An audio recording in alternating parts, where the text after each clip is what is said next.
इस सभा सत्र के अध्यक्ष श्री सांपला साहब, मंच पर आसीन मेरे विद्वान बंधुजन और अग्रज, और इस सभागार में उपस्थित सभी विद्वज्जन, बहनों भाइयों और प्यारे प्यारे बच्चों,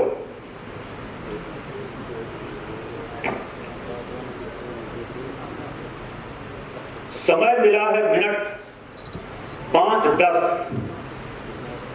समय मिला है मिनट 5:10। क्या कहूं, दिल में हो रही कश्मकश।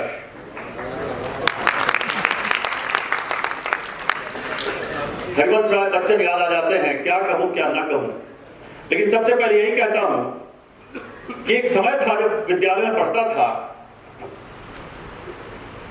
4 अक्षर का एक शब्द सुनकर के हड्डी कांप जाती थी। अंग्रेजी में उसको कहते हैं प्रिंसिपल। प्रिंसिपल साहब बुला रहे हैं, हड्डी कांप जाए। एक बार क्या हुआ कि मैं जब IIM इंदौर में प्रोफेसर था, तो हमें मेरे निदेशक महोदय ने बुलाया और कहा कि देखिए, एक टीम आई है, मेरे सामने बैठी, आप इनसे बात करिए और इनका एक ट्रेनिंग प्रोग्राम करिए, 2 दिन का आप लीड करिए। 350 प्रिंसिपल आपको सुनेंगे, यानी सबको मिला के सुनेंगे, और करीब 30-35% सेशन आप ले लीजिए, बाकी अपने मित्रों में, कलीग्स में दीजिए। हमने उनसे बात की, और उस दिन मेरे लिए एक अजीब उड़ान का एक दिन था, क्योंकि 350 प्रिंसिपल के सामने बिना पैर कांपे बोलना, जो कि एक ही प्रिंसिपल से इतना डर लगता था। तो आज भी मेरी वही हाल है कि इतने हमारे, विशेष करके विद्यालय से संबंधित हमारे शिक्षक गण आए हैं, बहनें आई हैं, भाई आए हैं, विद्यार्थी आए हैं, बच्चियां यहां बैठी थी, थक गई होंगी, चली गई हैं। बड़ा आवश्यक है आज का जो विषय है, यानी आज का तो नहीं, ये 3 दिन का जो विषय ये है, 3 दिन का विषय जो परवान चढ़ेगा तीसरे दिन, विषय यही है कि भाई, पत्ते को पोंछ के हरा करने के पहले जड़ में पानी डाल दीजिए, हरापन वहां से आएगा। यानी स्कूली शिक्षा पर विशेष तौर पर ध्यान दिया जाए, जिसको हम कहते हैं इकोनॉमिक्स में मार्जिनल यूटिलिटी। तो अगर हम कहें कि marginal return on investment on education, time wise, energy wise and money wise, where the marginal utility is highest, तो शायद मेरे विद्वान कोई बंधु इनकार नहीं करेंगे कि मार्जिनल यूटिलिटी पूरी शिक्षा में इन्वेस्ट करने में हाईएस्ट दिखाई देगा, क्योंकि वहां पर इन्वेस्टमेंट वैल्यू जो है बहुत ज्यादा बढ़ी हुई मिलेगी। इसीलिए अत्यंत आवश्यक है। देखिए, पश्चिमी दर्शन जो है वो y = mx + c जैसा है, एक स्ट्रेट लाइन जैसा है। यहां शुरू हुआ, लॉजिक आता है, डिबेट आता है, तर्क आता है और कुछ निष्कर्ष आता है। यही है पश्चिमी दर्शन। लेकिन पूर्वी दर्शन, भारतीय दर्शन, अकबर इलाहाबादी ने तो ये कह दिया कि फलसफी को बहस के अंदर खुदा मिलता नहीं, डोर को सुलझा रहा है और सिरा मिलता नहीं। कितना तर्क करिएगा, क्योंकि भारतीय दर्शन जो है वो वर्तुलाकार है, वो सर्कल है। भगवद गीता में तो कृष्ण कह देते हैं मृत्यो अहम। एक जगह वो घोषणा कर रहे हैं कि धाता माता पितामह, मैं तेरी मां हूं, मैं तेरा बाप हूं, मैं तेरा दादाजी हूं, ये भी वो कह रहे हैं। और माता पिता और दादाजी का काम पोषण करना होता है, जन्म देना और पोषण करना होता है। जन्म भी मैं दे रहा हूं, पोषण भी मैं कर रहा हूं। और गीता में कृष्ण ने यह भी कहा मृत्यो अहम, और मृत्यु भी मैं ही हूं। इसलिए आसपास अगर कोई मृत्यु दिखाई दे जाए तो ये समझना चाहिए कि मृत्यु के वेश में आज ईश्वर ही सामने आ गए हैं, उसको भी स्वीकार करना चाहिए। ये हमारा वर्तुलाकार दर्शन है, किसी से इनकार नहीं। हमारा दर्शन किसी से इनकार नहीं। एक व्यक्ति जो घृणित कार्य किया हो, एक व्यक्ति जो घृणित कार्य किया हो, उसके घृणित कार्य करने के लिए दंड का कड़ा प्रावधान हमारे शास्त्रों में है। लेकिन उस घृणित कार्य करने वालों से घृणा करनी चाहिए, ऐसी कोई दिशा निर्देश नहीं है। इतना करुणावान है हमारा शास्त्र, हमारे ट्रेडिशन। ये इसीलिए कृष्ण ने फिर कहा गीता में, देखिए क्या बात कहते हैं, सत सच्चा हम अर्जुना। हाँ, संस्कृत को संधि विच्छेद के साथ पढ़िएगा। सत असत च अहम अर्जुना। कहते हैं हे अर्जुन, सत्य भी मैं हूं और असत्य भी मैं ही हूं। क्योंकि अगर असत्य ईश्वर के बड़ा बाहर खड़े होने की ताकत रखता हो तो असत्य तो ईश्वर को टक्कर दे रहा है, और जबकि ईश्वर के सिवा कुछ है ही नहीं।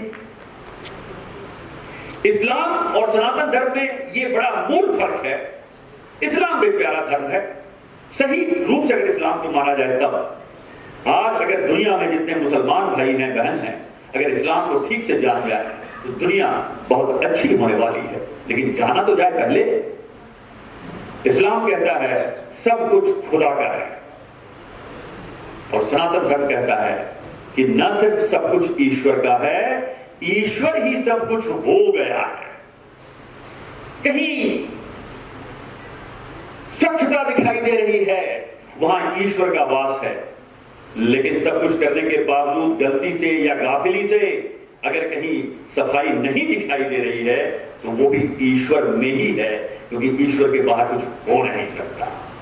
तो चलिए कुछ शिक्षा की बात करते हैं कि अब आते हैं इस टॉपिक पर जो अभी का है कि इंटीग्रेशन ऑफ भारतीय traditional and modern education system for sustainability.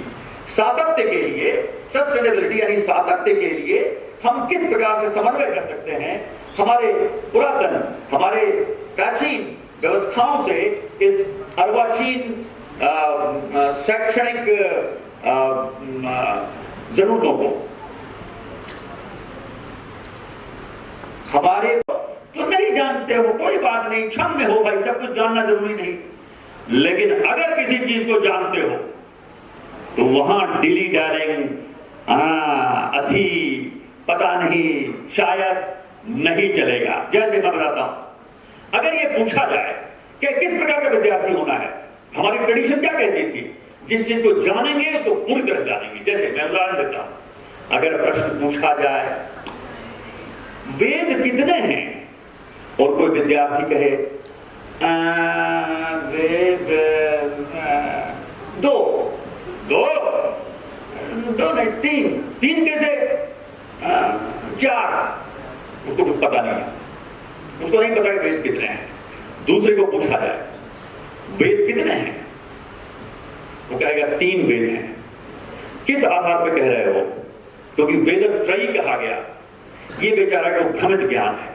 एक तो पहला वैज्ञानिक था, ये भ्रमित ज्ञानी है। क्योंकि वेद त्रयी का अर्थ ये नहीं होता कि वेद 3 हैं। वेद त्रयी का अर्थ ये होता है कि चारों वेद के 3 मूलभूत गुण हैं। आप अथर्ववेद को यूं ही छोड़ दीजिएगा, इतनी हिम्मत, वेद 4 है, वो कहेगा वेद 4 है या 3 है। तो जो कहेगा वेद 3 है वो भ्रमित ज्ञान है। और अगर किसी से पूछा जाए कि वेद कितने हैं, वो कहेंगे वेद 4 है, तो इसको औसत जानकारी वाला व्यक्ति कहा जाएगा। पूछा गया वेद कितने, वेद 4 है, ठीक है, आपकी जानकारी औसत है। लेकिन अगर किसी से पूछा जाए वेद कितने हैं और उसका उत्तर यह है कि वेद तो एक ही है, लेकिन सिलेबस बहुत बड़ा था, इसलिए वेद व्यास नाम के ऋषि ने उसको 4 खंडों में बांटा। और चूंकि पूरा वेद एक ही शिष्य को नहीं पढ़ाया जा सकता था, सिलेबस बहुत बड़ा था, इसलिए पैल नाम के शिष्य को उन्होंने ऋग्वेद का हिस्सा पढ़ा दिया, और वैशंपायन नाम के शिष्य को उन्होंने यजुर्वेद पढ़ा दिया, और उन्होंने जैमिनी नाम के शिष्य को सामवेद पढ़ा दिया, और उन्होंने सुमंतु नाम के शिष्य को अथर्ववेद पढ़ा दिया। इसको कहते हैं जानकार बच्चा। जो ये कहे कि वेद एक है, उसके 4 खंड है, क्योंकि सिलेबस बड़ा है, इतना कोई पढ़ नहीं सकता। तो वेद कितने हैं, आ ऊ नहीं जानता है। वेद कितने हैं, वेद 3 हैं, उसका भ्रमित ज्ञान है। वेद कितने हैं, वेद 4 हैं, उसका औसत ज्ञान है। वेद कितने हैं, वेद 1 है, उसके 4 खंड हैं, और किन्होंने खंड किया और किस किस को क्या दिया, इसको कहते हैं जानकारी। इसीलिए मैं प्रयोग करूंगा 360 डिग्री एंगल का, जिस चीज को जानना है, मान लीजिए कि हमको इसके बारे में जानना है, इसके बारे में जानना है, तो खाली इस एंगल से देख के नहीं जानना है, इधर से भी देखना है, पीछे से भी देखना है, 360 डिग्री से देखना है। अब इसके लिए एक कोटेशन दिया था, 1907 में नोबेल प्राइज जीते थे। आप याद रखिए, भाषा में नोबेल प्राइज जीतने वाले जो है वो 7वें नंबर के व्यक्ति जो थे वो पहले ऐसे व्यक्ति थे जो अंग्रेजी जानते थे। इसलिए इंग्लिश इतनी संभ्रांत भाषा में नहीं थी। 7वां नोबेल प्राइज विनर जो है वो लिटरेचर का, वो इंग्लिश का था।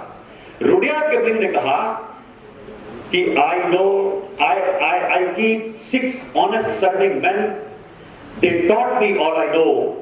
Their names are what and why and when and how and where and who. Jalandhar के बारे में जानना है, पता करिए कब ये स्थापना हुई, कौन कौन लोग शुरू में आए, किस किस क्षेत्र में इसका विकास हुआ, क्यों ये इतना विकसित देश शहर हो गया, कब, कहां, क्यों, कैसे, क्या। तो कहते हैं what and why and when and how and where and who. हमारे एक फिजिक्स के प्रोफेसर हुआ, स्कूल टीचर हुआ करते थे, पता नहीं उस समय उनके पास कहां से आता था फिजिक्स का, जो फिजिसिस्ट होते थे उनका कहीं से फोटो पहले दिखाते थे कि भाई तुम लोगों को क्या बताएं, न्यूटन का थोड़ा सा बताएंगे, 3 लॉ उन्होंने दिया था, ये न्यूटन ऐसा दिखता था। अब न्यूटन का फोटो देखते ही न्यूटन का लॉ जानने का मन करता था। इस तरह से बताते थे, क्योंकि दृश्य से और श्रव्य से और जो 5 हमारी इंद्रियां हैं, सूंघ करके कहते हैं कि ईश्वर को जब प्रसाद चढ़ाइए तो लड्डू को प्लास्टिक से ढक मत दीजिए, तो ईश्वर आपका लड्डू खाने वाला नहीं, उसकी सुगंध जरूर लेने वाला है, और सुगंध भी आपने प्लास्टिक से बंद कर दी। इसे 5 इंद्रियों से आप ज्ञान को लीजिए। ये होती थी उसमें व्यवस्था। उपनिषद कितने हैं ये भी हमें पता नहीं, और हम कहते हैं ट्रेडिशनल नॉलेज को हम जोड़ेंगे मॉडर्न से, तो वेद तो 1 और 4 खंड। उपनिषद के बारे में हमने शोध किया थोड़ा बहुत। उपनिषद 117 उपलब्ध हैं, जिसके या तो अंग्रेजी या हिंदी मीनिंग उपलब्ध हैं। ये मेरी जानकारी है, लेकिन इस जानकारी को अगर कोई मान लीजिए अगर इम्प्रोवाइज कर सके तो मैं बहुत धन्यवाद दूंगा, क्योंकि जानकारी में बड़ा पसीना बहता है। किसी चीज को कहने के पहले बहुत सोचना पड़ता है, बहुत समय लगाना पड़ता है। 117 उपनिषद हैं, इसकी जानकारी लीजिए, और उसका या तो अंग्रेजी या हिंदी में अनुवाद उपलब्ध है। जो संस्कृत के विद्वान हैं, जैसे मैं संस्कृत पढ़ सकता हूं, लिख सकता हूं, समझ सकता हूं, बोल नहीं सकता, लेकिन अगर कोई संस्कृत का विद्वान आपको मिले तो उनको कहिए 77 ऐसे उपनिषद उपलब्ध हैं जो सिर्फ संस्कृत में उपलब्ध हैं, और मेरी जानकारी में उसकी अंग्रेजी नहीं है और न हिंदी है। इसलिए 77 उपनिषद आपके अनुवाद के लिए प्रतीक्षा कर रहे हैं। 38 उपनिषद ऐसे हैं जिनके सिर्फ नाम उपलब्ध हैं, और कहां उसका पहला पैराग्राफ है कुछ उपलब्ध नहीं है, लेकिन 38 के नाम उपलब्ध हैं। ये सारे जो हैं हमारे पास शास्त्र हैं, ट्रेडिशन है, लेकिन कितने थे और कितने उपलब्ध हैं? तो अगर 1180 किलोग्राम उपनिषद उपलब्ध था, तो अब जो है 6 किलोग्राम उपनिषद उपलब्ध है, या 7 कहिए। ये रेशियो जानकार लोग बताते हैं 1080 is equal to 7, which is almost 1000 is equal to 6।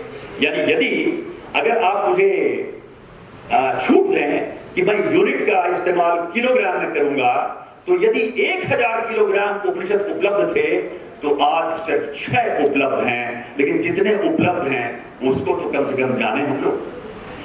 तो चलते चलते मैं अंतिम बात कहूंगा कि ट्रेडिशन में हमारी जो शिक्षा की व्यवस्था थी, उपनिषद का अर्थ ही होता है, उप का अर्थ होता है नजदीक, और निष्ठ का अर्थ होता है बैठना, नजदीक बैठ करके एक इंटीमेट डायलॉग करके, क्योंकि जब सीखना हो बहुत गंभीर विषय तो डायलॉग जो है शिक्षक और विद्यार्थी के बीच बड़ा इंटीमेट होना चाहिए, गहन होना चाहिए, पारस्परिक होना चाहिए, सौहार्दपूर्ण होना चाहिए।